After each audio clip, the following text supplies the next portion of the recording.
వర్షపు నీటిని ప్రతి బొట్టును సద్వినియోగం చేసుకుంటూ వ్యవసాయ అవసరాలకు ఉపయోగపడే విధంగా చెరువులు, కాలువలు, నీటి వనరులను పునరుద్ధరించడమే జలధార జలహారతి లక్ష్యమని తిరుపతి జిల్లా కలెక్టర్ డాక్టర్ ఎస్ వెంకటేశ్వర్ పేర్కొన్నారు.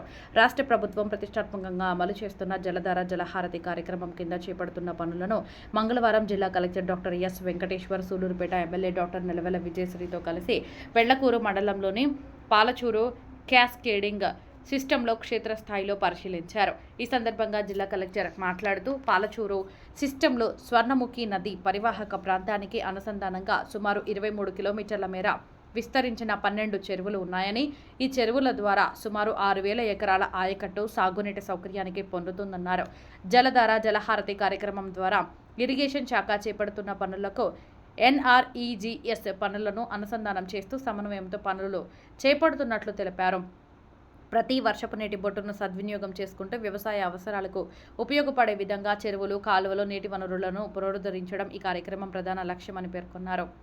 జిల్లాలో వ్యవసాయ పరంగా అత్యంత ప్రాధాన్యత కలిగిన సూలూరుపేట, సత్యవేడు, శ్రీకాళహస్తి నియోజకవర్గాల్లో జలహారతి పనులు విస్తృతంగా కొనసాగుతున్నాయన్నారు. ముఖ్యంగా పాలచూరు సిస్టమ్ పరిధిలో జరుగుతున్న పనుల పురోగతిని ఎమ్మెల్యేతో కలిసి పరిశీలించారు.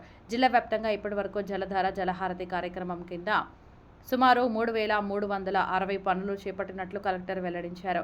వీటిలో సప్లై ఛానళ్ల మరమ్మతులు, చెరువుల్లో పొదలు మరియు కలుపు మొక్కల తొలగింపు, క్యాస్కేడింగ్ సిస్టమ్స్ అనుసంధానం, అలుగుల మరమ్మతులు, దెబ్బతిన్న నీటి వనరుల పునరుద్ధరణ వంటి అనేక అభివృద్ధి పనులు జరుగుతున్నాయని తెలిపారు. అనంతరం నాయుడుపేట, వెంకటగిరి VCIC రోడ్డు పనులను సూలూరుపేట ఎమ్మెల్యేతో కలిసి పరిశీలించి రోడ్డు పనులను నిర్దేశించిన సమయంలోపు పూర్తి చేయాలన్నారు. అనంతరం నాయుడుపేటలోని సాంఘిక సంక్షేమ బాలికల వసతి గృహాన్ని ఆయన ఆకస్మికంగా తనిఖీ చేశారు. వసతి గృహంలో మౌలిక వస్తువులు క్షుణ్ణంగా పరిశీలించి విద్యార్థులకు ఎటువంటి అసౌకర్యాలు కలగకుండా అవసరమైన మరమ్మతు పనులను త్వరితగతిన పూర్తి చేయాలని సంబంధిత అధికారులను ఆదేశించారు.